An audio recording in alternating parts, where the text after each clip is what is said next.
दोस्तों, अगर आज मैं आपसे पूछूं कि पूरे दुनिया के सबसे सुपर पावर देश कौन सा है, तो आपका जवाब होगा यूएसए यानी अमेरिका, जो कि बिल्कुल सही है।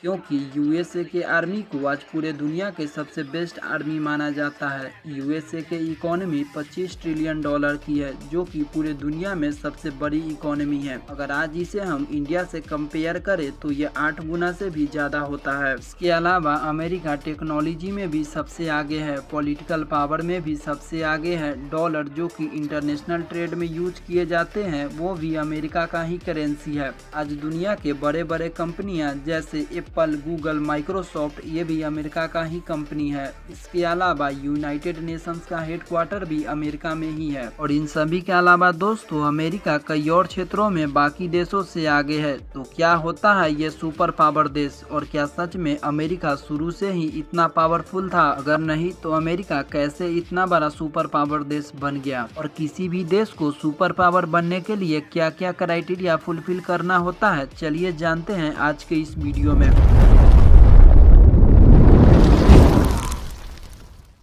तो दोस्तों, बेसिक से शुरुआत करते हैं। तो साल 1776 वह साल था जब पहली बार यूएसए खुद को ब्रिटिश कॉलोनी से आज़ाद करा लेता है। दोस्तों, भले ही आज यूएसए 50 स्टेट से मिलकर बना हो, लेकिन उस समय यह मात्र 13 स्टेट का एक छोटा सा कॉलोनी हुआ करता था। और दोस्तों, यूएसए अपने इंडिपेंडेंस के बाद अपने साथ कई और सारे कॉलोनीज को भी जोड़ने लगा। और दोस्तों, यहाँ पर ये छोटे छोटे कॉलोनी भी यूएसए के साथ जुड़ना प्रेफर कर रही थी, क्योंकि यूएसए एक डेमोक्रेटिक कंट्री था और यूएसए वही सारे फ्रीडम इन कॉलोनीज को भी दे रहा था जो कि उसके साथ जुड़े हुए स्टेट्स को मिल रहा था। और दोस्तों, इस समय पूरे दुनिया के 3 सबसे बड़ा एम्पायर हुआ करता था, जो कि मेजॉरिटी ऑफ कंट्री के ऊपर अपना कब्जा किए हुआ था, ब्रिटिश, फ्रेंच और स्पेनिश। और दोस्तों, इस समय इंडिया भी ब्रिटिश कॉलोनी का एक पार्ट हुआ करता था। और ये छोटे छोटे स्टेट्स इन बड़े कॉलोनी के साथ जुड़ना प्रेफर न करके यूएसए के साथ जुड़ना प्रेफर कर रही थी। और फिर साल 1776 में यूएसए के इंडिपेंडेंस के बाद यूएसए खुद का अपना सरकार बनाने लगा और धीरे धीरे यूएसए का इकोनॉमी पूरे दुनिया के सामने उभर के आने लगी। और फिर इसके बाद साल 1807 के बाद से यूएसए कॉटन का ट्रेड करने लगा।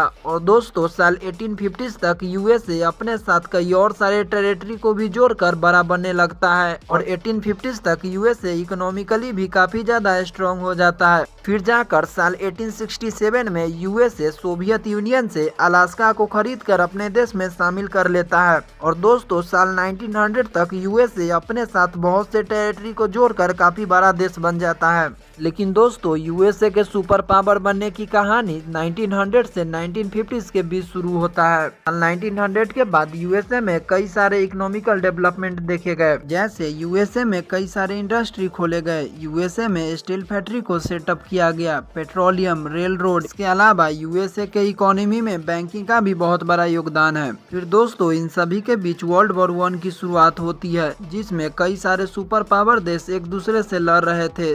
दोस्तों, ये लड़ाई allied power including British, Soviet union, France, Italy, Japan और यूएसए, और वही दूसरी तरफ axis power including Germany, Austria, Hungary और तुर्की के बीच में हुआ था। दोस्तों, इस वर्ल्ड वॉर में यूएसए को इकोनॉमिकली फायदा होता है कि ये लड़ाई यूएसए में न होकर यूरोप में होता है। और दोस्तों, इस वर्ल्ड वॉर का यूएसए शुरुआत में पार्ट नहीं होता है, लेकिन इस वर्ल्ड वॉर को रोकने के लिए मजबूरन यूएसए को इसमें उतरना पड़ता है। फिर जाकर 1919 में पेरिस पीस कॉन्फ्रेंस बुलाया जाता है और इसके बाद इस वर्ल्ड वॉर को ऑफिशियली खत्म कर दिया जाता है। फिर जाकर दोस्तों 1939 में वर्ल्ड वॉर 2 की शुरुआत होती है और ये लड़ाई भी एक्सिस पावर और अलाइड पावर के बीच हुआ था। दोस्तों, इन दोनों वर्ल्ड वॉर में अलाइड पावर और एक्सिस पावर को इकोनॉमिकली काफी ज्यादा लॉस हो रहा था और 1941 तक यूएसए इस वर्ल्ड वॉर का पार्ट नहीं होता है। अभी इन सारे सुपर पावर देश ये सोचता है कि कहीं इस लड़ाई के वजह से हमारा इकोनॉमी खत्म न हो जाए। उस समय मात्र अमेरिका ही एक ऐसा कंट्री था जो कि काफी बड़ा और उसका करेंसी भी स्टेबल था।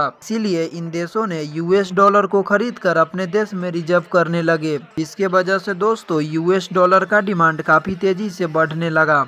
यही कारण है दोस्तों आज यूएस डॉलर इतना बड़ा और स्टेबल करेंसी बन गया है। और दोस्तों मार्च 1941 तक यूएसए इस वर्ल्ड वॉर का पार्ट नहीं होता है और इस वर्ल्ड वॉर में 1941 तक यूएसए बाकी देशों को हथियार बेचकर काफी ज्यादा प्रॉफिट कमाता है। फिर जाकर दिसंबर 1941 में जापान यूएस के पर्ल हार्बर बेस, जो कि एक मिलिट्री बेस था, उसके ऊपर अटैक कर देता है। उसके बाद यूएसए ये अनाउंस करता है कि वो भी इस वर्ल्ड वॉर का पार्ट है और यूएसए को फिर से इस वॉर को रोकने के लिए इसमें शामिल होना पड़ता है। और फिर अगस्त 1945 में यूएसए जापान के ऊपर एटॉमिक बम गिरा देता है और से जापान इकोनॉमिकली काफी ज्यादा कमजोर पड़ जाता है। फिर जाकर 1945 में इस वर्ल्ड वॉर को ऑफिशियली खत्म कर दिया जाता है। और दोस्तों 1945 में ही यूएसए और 50 और देश मिलकर यूनाइटेड नेशन का गठन करता है। और फिर जाकर 1949 में नॉर्थ अटलांटिक ट्रीटी ऑर्गेनाइजेशन यानी नेटो का भी गठन करता है। दोस्तों अब 1950s तक पूरे दुनिया में सिर्फ 2 ही सुपर पावर देश बचता है, एक यूएसए और दूसरा सोवियत यूनियन। और अब इन दोनों सुपर पावर देश के बीच कोल्ड वॉर की शुरुआत होता है। दोस्तों कोल्ड वॉर कोई ऐसा वॉर नहीं था जो कि इन दोनों देशों के मिलिट्री के बीच लड़ा गया हो, बल्कि ये एक आइडियोलॉजिकल वॉर थी जो कि कम्युनिज्म और कैपिटलिज्म के बीच लड़ा गया था। तो ये लड़ाई तब तक चलता है जब तक सोवियत यूनियन टूटकर बिखर नहीं जाता है। फिर जाकर 1991 में सोवियत यूनियन के टूटने के बाद पूरे दुनिया के सिर्फ एक ही सुपर पावर देश बच जाता है, जो कि अमेरिका होता है। आई होप दोस्तों वीडियो इन्फॉर्मेटिव लगी होगी।